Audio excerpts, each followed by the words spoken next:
Hello, my name is Sarah Green, and I am presenting my capstone proposal over patient falls in the neurosurgical unit. Here you will just see my objectives on what will be discussed during this presentation. So, patient falls in the neurosurgical unit. Falls are very prominent in a neurosurgical unit. It's prominent in the hospital in general.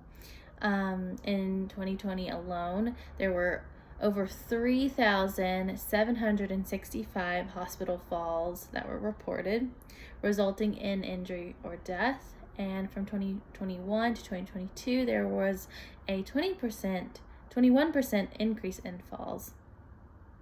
Let's go on to rationale and purpose of this proposal. So, patients are at a high risk of falling in the neuro and post-surgery unit. This is very common in post-op patients because they are usually on a scheduled routine pain medication regimen. Between the continual use of opioids and temporary mobility impairment due to spine surgery or anything like brain surgery related, the risk of falling is greatly increased between those things.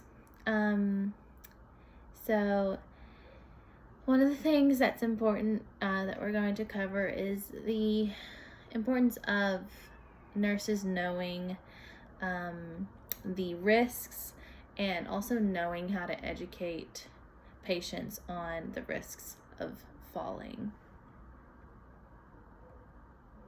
So we're going to talk about the background and significance of this proposal.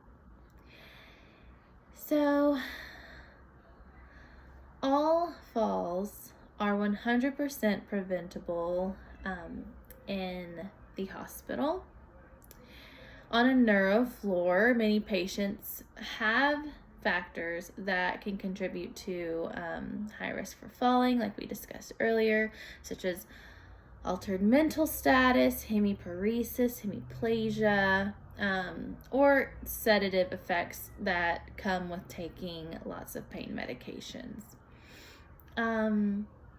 Something that we will talk about in this presentation is the fall risk assessment. So this should be done at the beginning of every nurse's shift, especially on a neuro unit.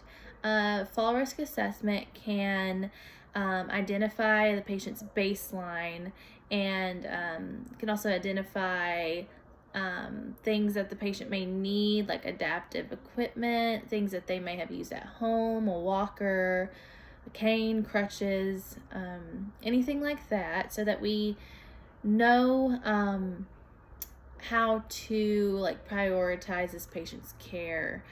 May need to know certain things like how much blood a patient has lost during surgery. This can contribute to factors while the patient's trying to get out of bed. They may get very dizzy and fall down. So those things like that we need to know upon admission.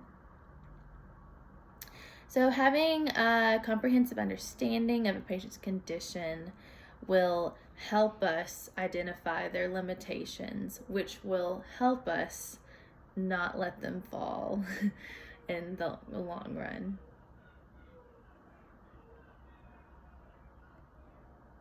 So the problem statement: in hospital-related falls on a neurosurgical unit, how does utilizing a comprehensive fall risk assessment and patient education upon admission compared to the use of in-room physical safety measures such as like a bed alarm, non-skid socks, decluttering the room, decluttering their area?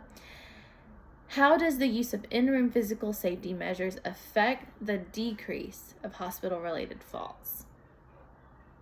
So let's move on to the evidence, the literature review. So Carnegie et al., they did a study on the effectiveness of something called no toileting alone compared to fall risk bands, gowns, and the use of non-skid socks. So more so physical barriers. By using this no toileting alone, which like being with the patient, being present, the incidence of falls decreased by 70% on this unit. Mata et al. Study on nurses recognizing a multifactorial contribution to the patient's falls. Craker, he used something called a fall prevention bundle that consists of safety agreement between the patient and the nurse. It also consists of fall education that was delivered to not only the patient but also to the patient's families. And also they used something called the Morse Fall Scale, which a lot of hospitals use. It's a national scale. We'll talk more about that later. And during the use of this bundle in 2021, no falls were reported after 8 falls were reported in 2020. So no falls were reported in 2021, which is really neat. And then 6 studies over patient assessment, education, and patient exercise programs resulted in fall rates being reduced in 5 of the 6 studies. And Plant, I'm not really sure how to pronounce her name. On her unit, she did a study on fall risk assessment, and the fall risk or the falls reduced from 5.52 to less than 4.80 on her unit. The things that she implemented on the unit between her and the nursing staff was patient awareness of the fall risks, of patient education, and also just communicating with the patient what the fall risk strategies, so including them in the care plan for that. That right there just shows how important patient education is, along with implementing fall physical barriers for falls. And then also the Morse Fall Scale. We'll talk about that in a minute. Okay, and there's just 2 more studies. You can look at those. Okay, so let's talk about the proposal plan. So number 1, upon admission, the care team should look at the fall risk assessment. So fall risk assessment is number 1. This will assess the patient's likelihood of being a victim of a fall. So knowing their baseline, knowing what changed after surgery. Just those things are important to know before getting them up out of bed. The fall risk assessment tool should be similar to the Morse Fall Scale, and this will identify risks that directly impact mobility. So number 2, further assessment. The patient should be assessed for their diagnosis, what surgery they had, the treatment, the medical regimen that they will be put on, the current medications, past medications. These things should be discussed. Then we're going to talk about education. So the patient really needs to be educated in all forms, but when it comes to fall risk, it's important for them to know what things can lead to their falls. They need to know how to use the call light. They need to know to wait in bed before they use the call light. They need to know what can happen from falling. They need to know if they feel dizzy at all, they should not get up, and they should report that to their nurse. There are many things that patients need to know and can learn from fall prevention education. Implementation. Just again, the assessment, using the fall risk assessment and the Morse fall scale. And then, let's see, cloud-based opportunities. I'm not sure what I was trying to say there. Cloud-based opportunities? Not sure what that is. I'm sorry about that. But the other thing we can do, barriers that may arise. It's important to identify things that can keep nurses from identifying certain risks, or keep nurses from doing our jobs in preventing falls. And that is the number one thing that comes to mind is the nursing workload. How many patients we have, how many patients that we have who are in need of, they're a max assist. They need lots of help getting out of bed.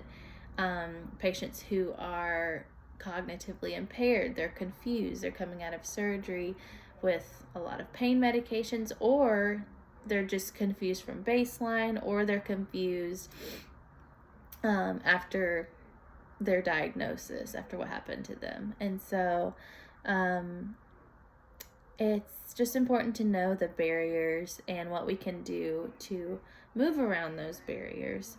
And one of those things is utilizing our interprofessional care team, PT, OT, the CNAs, the PCTs, everyone on board who can help with identifying these patients' risk for falling, and really just helping them mobilize or not mobilize if they're not able to get up at all. Okay, and here you can't really see it, but have the Morse fall risk scale, and the higher the score, the higher the risk they are for falling. Okay, and let's talk about evaluation. So gathering patient data and relaying the data to the rest of the care team provides much insight into which patients require more help and which patients may not require as much help when it comes to mobility.